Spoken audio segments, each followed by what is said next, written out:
We are. Welcome back. I'm Hillary. I'm the Director of Outreach and Inclusion at Writing with Design, and I'm also a Wilson dyslexia practitioner. I'm a fierce SPED advocate, and I'm somebody who really cares deeply, making sure that every student gets access to meaningful, structured literacy instruction. I'm Tabitha. I am a middle school ELA teacher, and I am the curriculum engagement specialist here at Writing with Design. Hi, I'm Melissa. I'm a Writing with Design teacher ambassador at CULT and a 5th grade teacher. Hi, I'm Meghan, and I am a Writing with Design teacher ambassador, a high school special education teacher, and historian. Yeah, and I'm the founder and director of Writing with Design, Amber. Thank you so much for joining us here on the Write Up. You know, what began in my classroom nearly 20 years ago, it's now a research-backed, evidence-based writing program, one that's grown alongside hundreds of teachers and thousands of students across the country. And what we've seen time and again is that even the most passionate educators are being held back, not by lack of effort, but by programs that just don't deliver. Exactly. Today, we're going to dive into something that a lot of teachers have felt, but really few. What teachers have time, but they don't have time to unpack this stuff. So here it is. Why do most writing programs miss the mark? Okay, we're not here to point fingers. We're here to just call out those common pitfalls. Because if you've ever found yourself thinking, this writing program is so overwhelming, I don't know where to start. My students just aren't getting it. You're not alone, I assure you, and you're not imagining it at all. If you're joining us live, give us a hands up, yes, me, or just type yes if you've ever had to say one of those things. We've been there too. I'd have a hand up and I'd type a yes.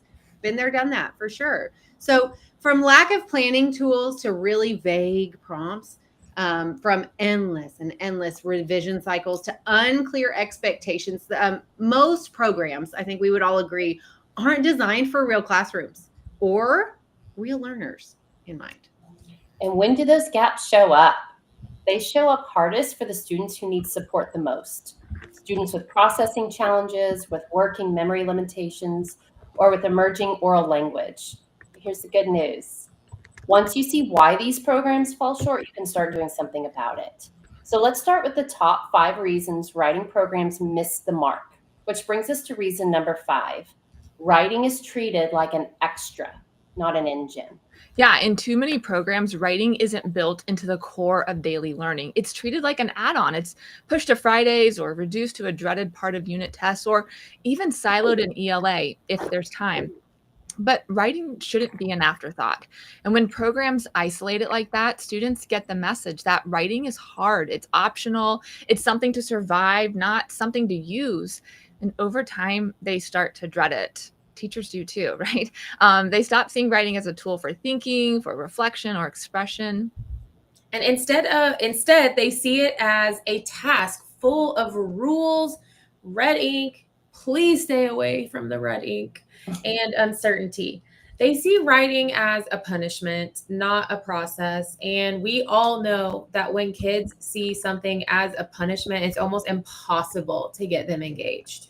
Yeah. And when teachers lack support or confidence, then that dread quietly spreads, right? Until writing becomes something that they both try to avoid. But writing can be the heartbeat of the classroom. And when it's woven into what students are already reading, learning, and thinking about across the subject, it becomes a tool for meaning making, not a box to check. Yeah, I'll never forget one of my very first teachers I worked with. Her name was Stephanie Brown. She once told me I always scheduled writing at the end of the day so that I could just say, oops, we ran out of time. And let me tell you, Stephanie was a powerhouse teacher. She just didn't feel equipped to teach writing. Fast forward a few months and she became one of Writing with Design's biggest cheerleaders, and she still is today. Hi, Steph. She is not alone. I can't tell you how many strong teachers that I've talked to who have said, I want to teach writing better than I currently am. I just don't know where to start. So have you ever saved writing until the end of the day? No shame. Tell us in the comments or give us a quick yup. I can say that I personally have. For sure. You guys, it's not just about passion. It's about support. When teachers finally get tools they can trust, writing stops feeling like something that you just squeeze in. and starts becoming the thing that drives instruction in every subject. Exactly. Yes. Writing belongs everywhere, not just in the margins of our schedule, but in the center of how our students are thinking. All right. So let's kind of transition and let's talk about how most programs structure writing across the year, or rather, that they don't. Reason number 4, so many writing programs fall short. There's no spiral, there's no sequence, and then in turn, there really truly is no success. Yeah, I had an aha moment a few years ago while working with a group of teachers. We were deep in a session about writing instruction, and I realized something. When teachers talk about students' writing skills, I almost always hear one of two things. Either this is too hard for my students, they can't do this, or they should already know this. And that really made me realize that if those are the two most common perspectives, then where is the actual writing instruction happening? Like, where are students supposed to learn these skills? Where are teachers supposed to teach them? Right. Yeah. Most programs just don't make it clear. They don't build in time to teach writing skills. They just assign writing. And their structure is usually like non existent. Usually, the school year starts with narrative writing, which always comes first because narrative is considered the fun genre, right? And then after 6 to 9 weeks, it's into informational and then argumentative, rinse, repeat. Yeah, no kidding. It's chunked, we've done it, and it's done. It's gone. But that really doesn't work. Yes, and let's talk about this narrative first pattern for a second, because and this is coming from someone who truly loves writing narrative. It is my absolute favorite. But narrative is actually the hardest domain of writing to teach. It's the most stylized, the most nuanced, and yet it's the first thing that we hand to kids because, like Meghan said, it's easy. But what do we get? First, I woke up. Then I went to the kitchen. Then I ate breakfast. It was good. Then I just read the most boring narrative ever. And that's not a narrative. It's an informational report on their morning. Yeah. Have your students ever written something that sounded more like a schedule than a story? Tell us in the chat. And we see this in all genres. Students aren't revisiting or reinforcing writing criteria like transitions, sophisticated word choice, even closings. They aren't transferring skills. They're stuck at the same level of writing, just applied to a new prompt. Even within genres, the subtypes get ignored. Informational isn't just write about animals. Argumentative isn't just pick a side. As a teacher, I know I need a curriculum that revisits skills, deepens them, and then connects the dots. Okay, so this makes me think about something, and maybe, I don't know, but my favorite word lately really has been the word interleaving.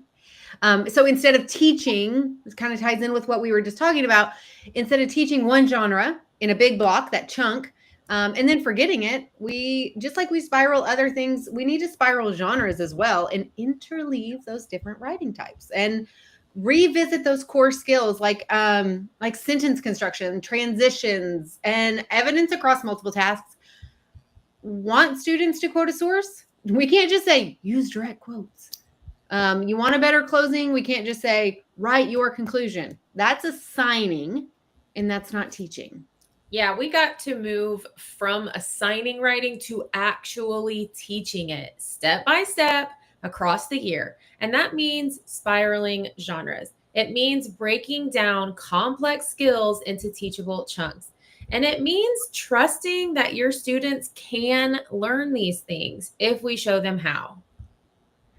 Which brings us to one of our biggest culprits, the prompts themselves, which is reason number 3, no plan, just prompts. Yes, here's what writing assignments often sound like. Write about the American Revolution. Oh gosh, yeah. What'd you do this summer? Write a biography about someone you find fascinating. We'd love to hear your favorite prompt of all time. We all have one. Share it in the chat. These aren't real writing tasks. They're guessing games. There's no genre clarity, no skill focus, no purpose beyond just write something. And what do students do? They focus on word count, the number of sentences they've completed, and not idea development. How long does it have to be becomes the main question. Mhm. Not thinking about how to write, just how much to write. Yeah, and genre instruction, it doesn't exist. Programs blend opinion and argument like they're the same thing. And let me just tell you, they're not. They are big canyon there. And they assign research, but never teach kids how to organize ideas, embed evidence, or connect facts to the meaning. Students are never taught specific skills that make writing work. Things like strong openings, sentence fluency, or how to embed evidence. Yeah, and along with that vague instruction, the prompts themselves are often just as unclear. We call it the wild, wild west of writing prompts, where structure is lawless and students are left to fend for themselves. And in that chaos, students never internalize what makes good writing. They don't build genre awareness. They don't build strategy. They don't know how to go from a comparison writing to an argumentative essay to a historical narrative. Yeah, they're just going through the motions of writing, but never mastering it. Yeah. So far we have seen how writing is often sidelined, taught without clear sequence, and built on very vague prompts that leave students guessing and scratching their heads, right? And when that's the foundation, the next thing is to break down as to how students revise and how teachers respond. So for our reason number 2, it is revision overload, planning deficits, and feedback failure. Too many programs push students straight into revision. They write what we call sloppy copies. Full draft students are told to reword, rearrange, and recopy over and over again. But here's the problem. Without solid planning, students don't even know what they're trying to say. There's no structure, there's no intention, there's no message. They have no idea. It's just sentence shuffling and surface level fixes to try to get a good grade. No amount of revision can fix a piece with no backbone. And teachers feel this too, right? You've got 130 barely readable drafts staring back at you and no idea where to begin. Even when you give feedback, students just copy what you wrote. They don't internalize it. They don't improve, because the real problem isn't grammar or word choice. It's that they never had a plan in the first place.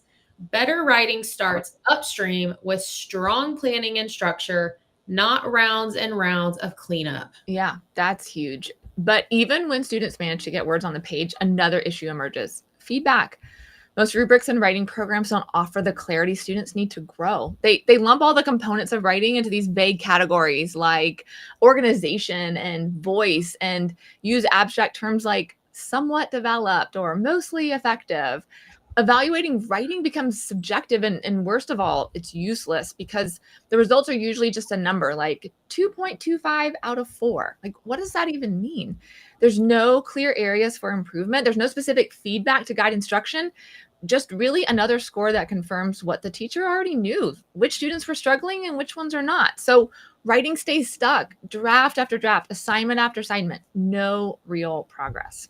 Mm-hmm. You're right, Amber, and you guys know how I feel about that. If students aren't planning, okay, and they're not getting usable feedback, they're just given a prompt and say write, or it becomes a number, and they're not sure what good writing actually looks like. It's no wonder they're struggling. And that leads us to the final and foundational issue here, and the number one reason that writing programs fail students. No systematic or explicit instruction. Yes, skipping the biggest part, which is how, right? Teacher guides jump straight to what to assign. Here's the prompt. Now tell your kids what to write. Read a few mentor texts, then try your own. Good luck. And there's no real examples of how to model writing in front of students. There's no tools to guide students' thinking or sentence construction. No breakdown of how to build a strong sentence, a strong paragraph, or a full piece. Yeah, most teachers have never been taught how to teach writing in the first place. In college, we might have gotten a class on children's literature. That's what I had, but nothing about like genre specific skills or the explicit instruction needed to support diverse learners, or even anything about how does writing develop? What does that look like at different ages, right? This is a topic that we feel really strongly about. We'll dig into it more in another episode, but it really underscores this bigger issue that writing programs have a responsibility to teachers, right? And they're not meeting it. They fail teachers when they leave teachers stranded. And they fail students too. Students are told to just write. Oh, that's the worst. Yes, but without structure, modeling, or clear purpose.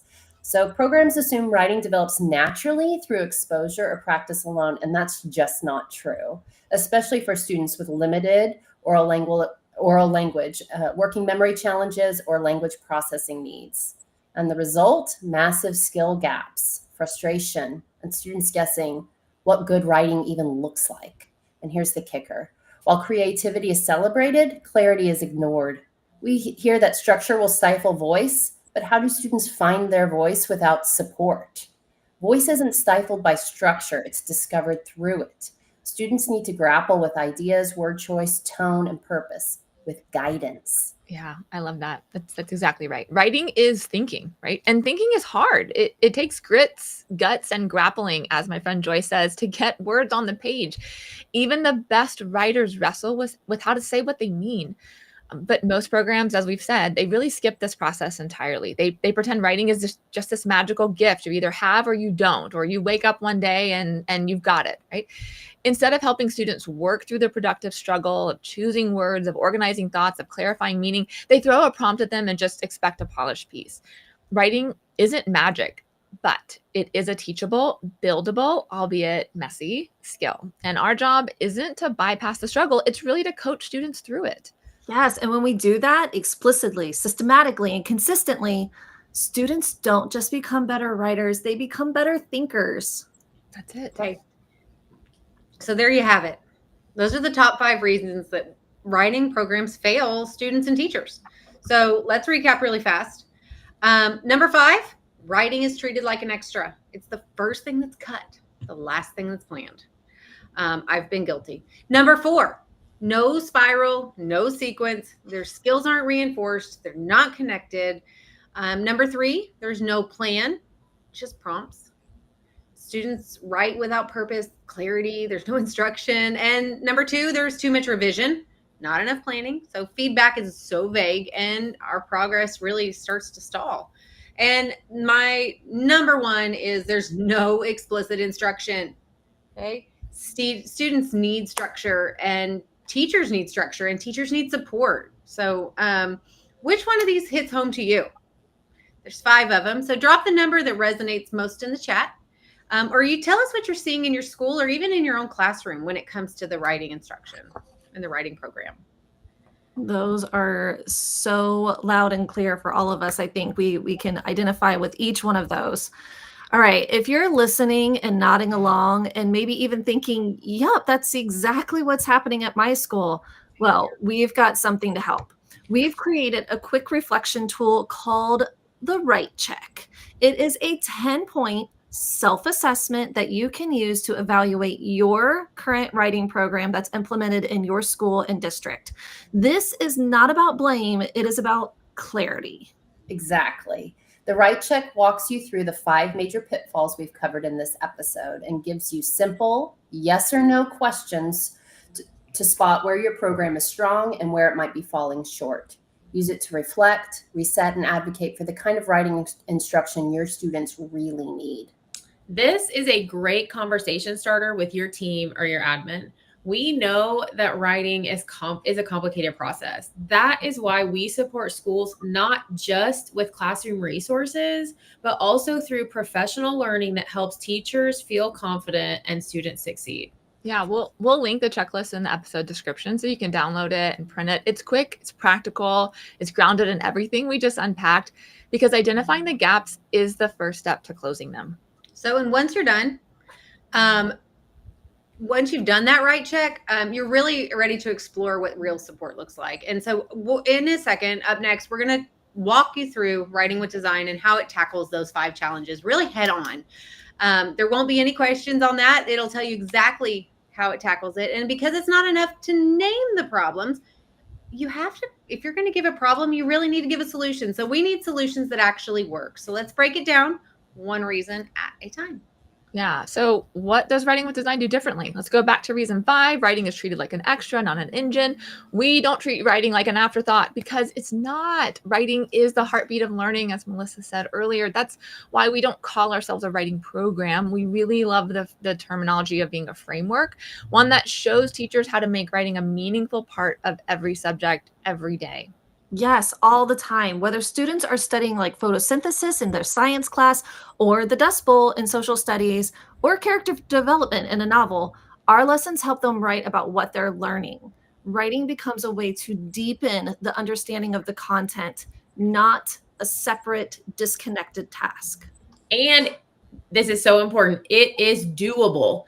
Our pacing tools and step-by-step lesson plans make integration realistic without piling on more work. When writing is embedded in what your students are already learning, it becomes a natural extension of their thinking. Yeah. And the research backs this up. Steve Graham and Michael Hebert found that students learn content more deeply when they write about it through summaries, reflections, or analyses. And that's also echoed in the Writing Next report, which found that writing across the curriculum, especially writing to learn content, was one of the most effective interventions for improving student achievement. One of my favorite professional the writers is Natalie Wexler, and I don't know if you've seen it or read it, but in her work in the Writing Revolution shows this exact same thing. Structured writing tasks in science and social studies don't just build literacy skills. They boost their content knowledge and their critical thinking. You guys, we can't argue with Graham Wexler and all of their BFFs in the writing research. No, we can't.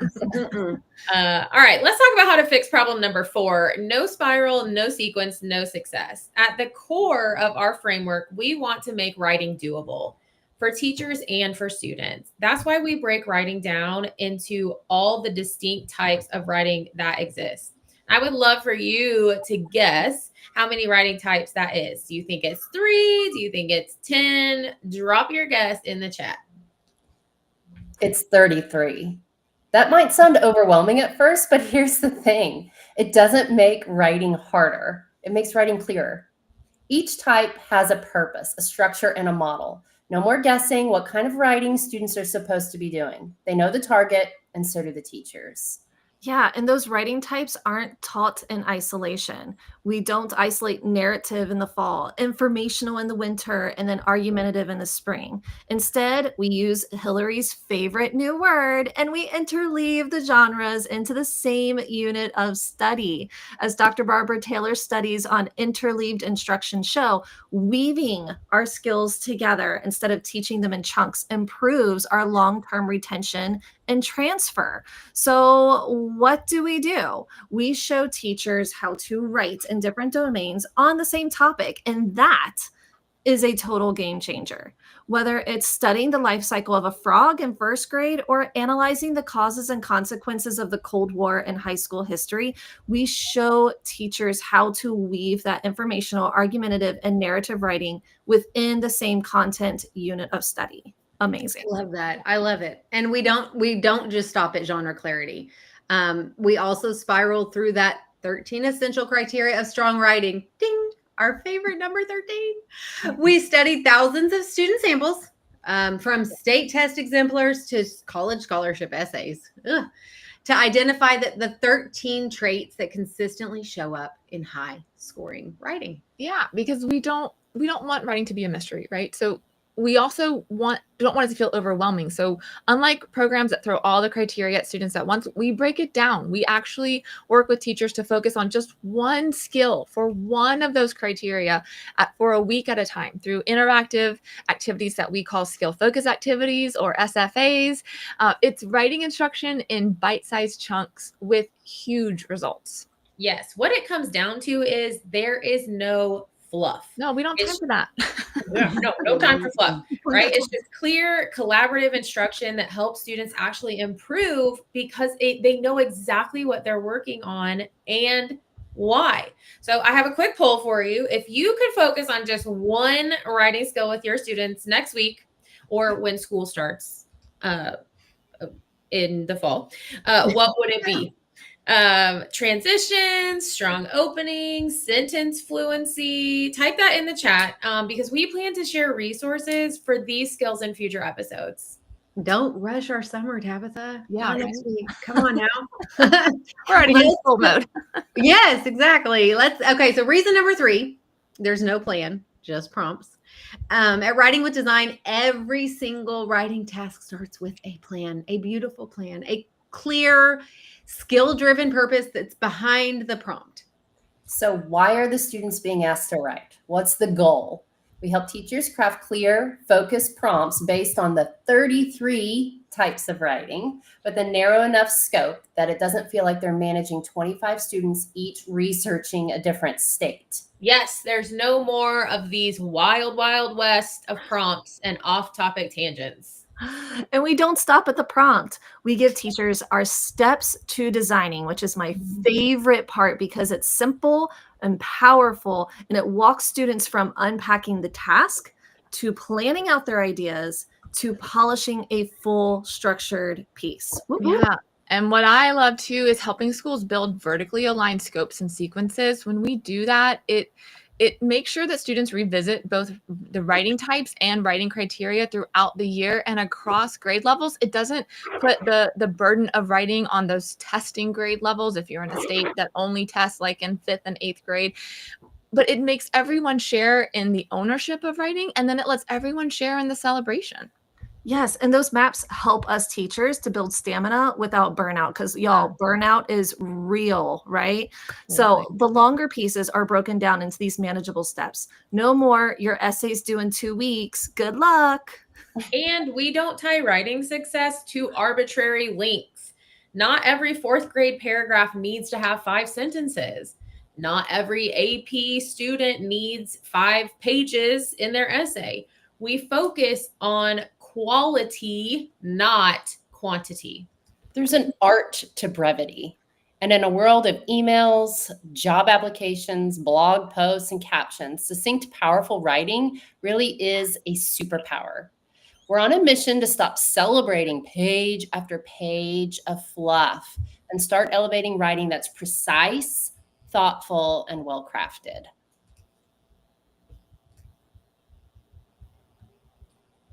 Oh, no. You lost your sound, Hillary. Hillary, you're muted.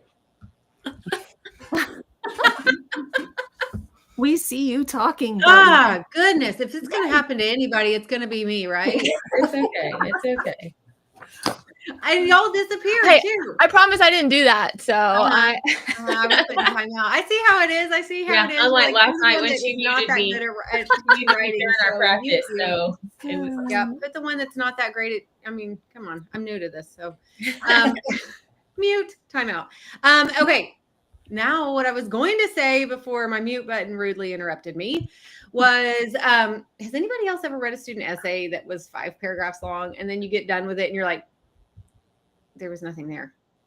I wasted. too many. I read right? I mean, yeah. And then do that. I know those of us, those people listening, I mean, that has to happen to you too, because I know there's 5 of us here and it's happened to us. So type fluff happens in the chat if you've been there. We don't believe in assigning and hoping, crossing our fingers, everything like that. We believe really in teaching and building. And when students experience writing in a way like that, it's sequential, it's spiraled, it's skill driven. That's when those breakthroughs happen. That's when that real growth really starts to happen for those kids. Yeah, that's the beauty of that true writing framework. It's not just what to assign, it's how to teach it step by step, genre by genre, skill by skill. That's the step-by-step approach that matters most when it's time to revise.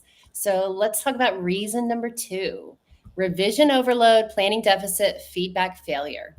At Writing with Design, we don't do endless rounds of revision. We don't ask students to fix writing that was never clearly planned in the first place.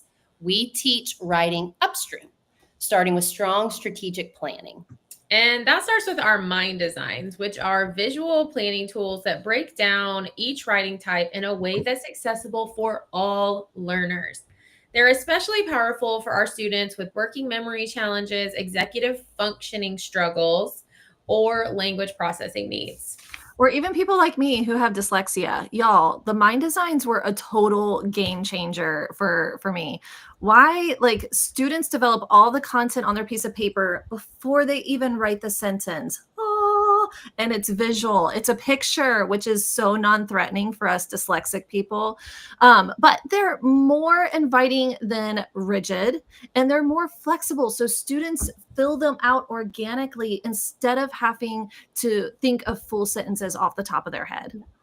Okay, Megan, the way you said that phrasing, it really makes planning feel less intimidating. I love a good plan, but sometimes it can be intimidating. And I mean, really, it makes it more doable for us. So it means that teachers can check in early.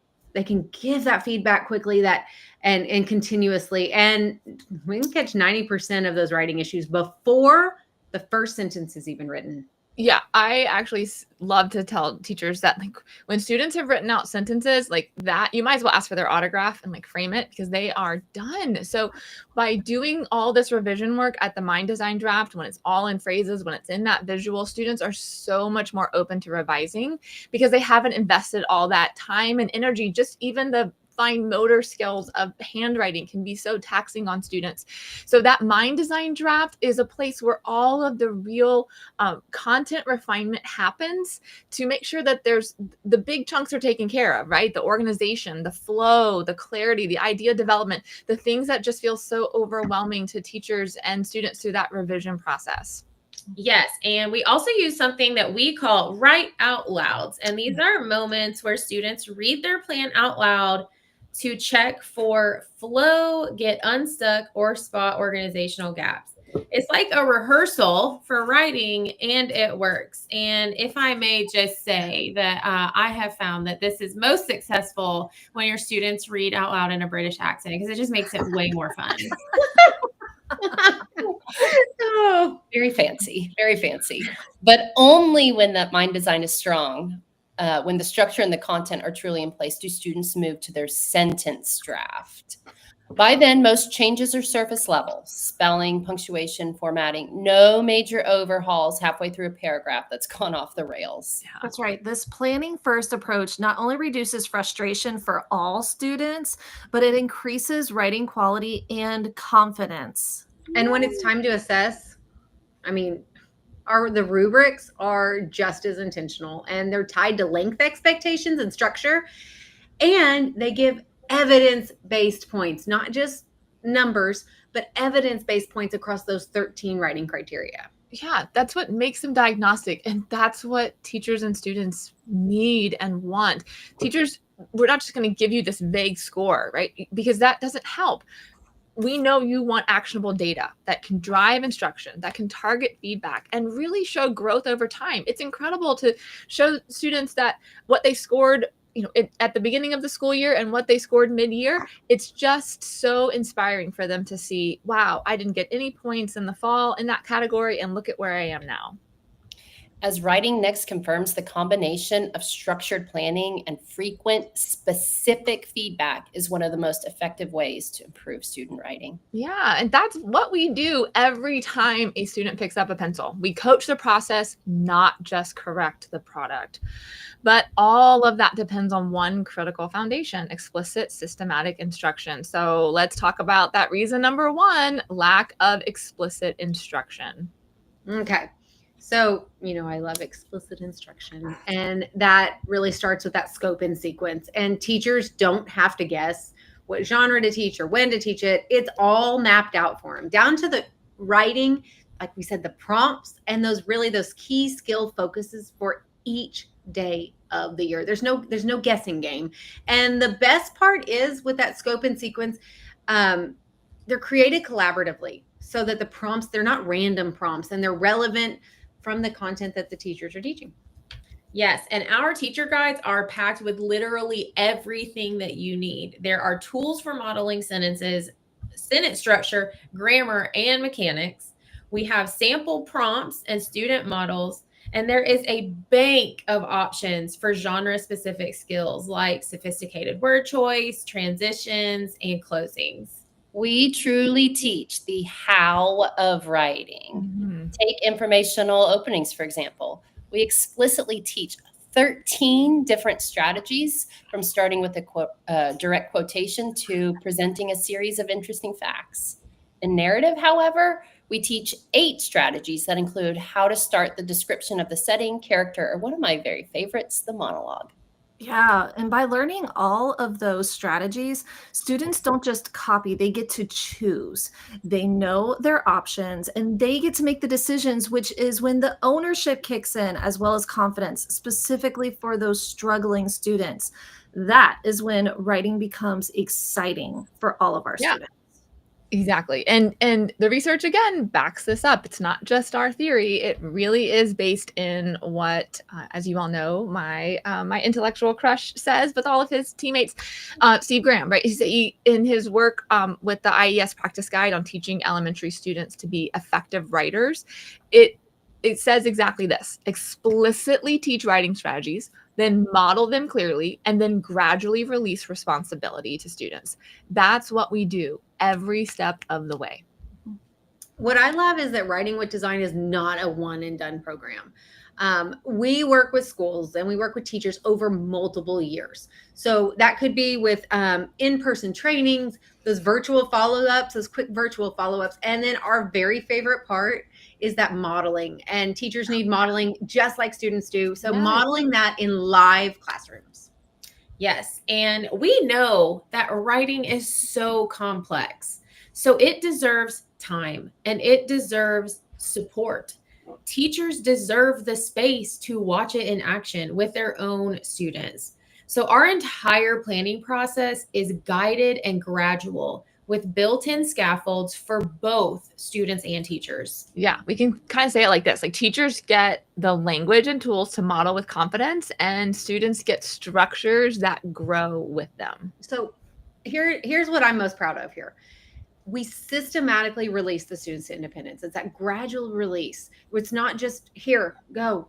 Yeah. First, we start at the word level, and then we go to the phrase, and then we go to the sentence, and then the paragraph, and finally, that full piece takes form. But it's a process. Mm-hmm. And that really takes that mystery and that kind of overwhelm out of writing, because truly writing is teachable, and that's what we're on a mission to share. It's learnable by students, right? And with that right support, it becomes a process that students internalize. And what we are so excited about is that they'll carry it with them throughout their entire lives. Yeah. I hate to break it to you all, but we are running out of time. So let's do a quick recap. Problem number 5. Writing is treated like an extra. Writing with Design, I think on here it says number 1, but number 5. Our numbers are reversed on here, but Yeah. you know, 5 writing That is my good. fault, 100%. Tabitha. I'm so sorry. I'm so sorry. But it you happened just- after let's just Amber go- muted me Look, last night. Look, After let's Amber just go muted me down. last night, Here I was we go. there. There we go. Look, Writing is magic. treated like an extra. All right. Back to focus, guys. Writing with Design makes it the engine. Okay. It's woven into the content. It's not added on top. It's not an extra. Absolutely. Nobody's All right. taking Problem number 4 is that no spiral, no sequence, no success. We bring structure, a clear sequence of 33 writing types and 13 essential writing criteria, spiraled all year long through writings that span a sequence into an essay in length. Problem number 3, no plan, just prompts. We give teachers the plan. From prompt design to lesson steps, nothing's left to guesswork. Problem number 2, revision overload, planning deficits, feedback failures. We really know where we focus where it really matters. And in the planning stage, there's proven strategies that eliminate those dreaded rounds and rounds of revision. And then there's rubrics that are clear. They give actionable feedback that actually helps those writers to move forward. Yeah, and problem one was that lack of explicit instruction. Mhm. So writing with design is explicit, it's systematic, and it's scaffolded so teachers can differentiate for all of their students. So we are 100% aligned with all of science of reading research. I like to call it science of literacy, but SOL kind of has a different connotation. Then also science of learning in terms of visual. So we've got all of that jam-packed into writing with design, and we take all that theory, we take all of that research, and we give step-by-step strategies and resources to use for teachers, so that writing really becomes something that that we are not just fixing, but we are completely reimagining it so that it becomes something so enjoyed in classrooms. Yes. So if you're a teacher, a coach, or a curriculum leader, know this, that writing can be taught, and we will show you how. Yes. All right. So thank you for joining us today. We hope this episode gave you some clarity, some encouragement, and maybe even a little fire, maybe a lot of fire. I hope. Rethink how writing can work in your school. Okay. If something we shared resonated with you, except for the not being able to unmute myself, that happens to everybody. Okay, guys, drop it in the comments. We would love to hear what really stood out, what you're still wondering, and what you're excited to try. Absolutely. And don't forget to subscribe and share this with a colleague who cares about writing instruction and doing it right. We are building a community of people here who knows that writing deserves more, and so do our students. Yeah. So we'll be back next week with even more practical tools, powerful research, and real classroom insight to help you transform writing in your school. So we'll see you next Wednesday on the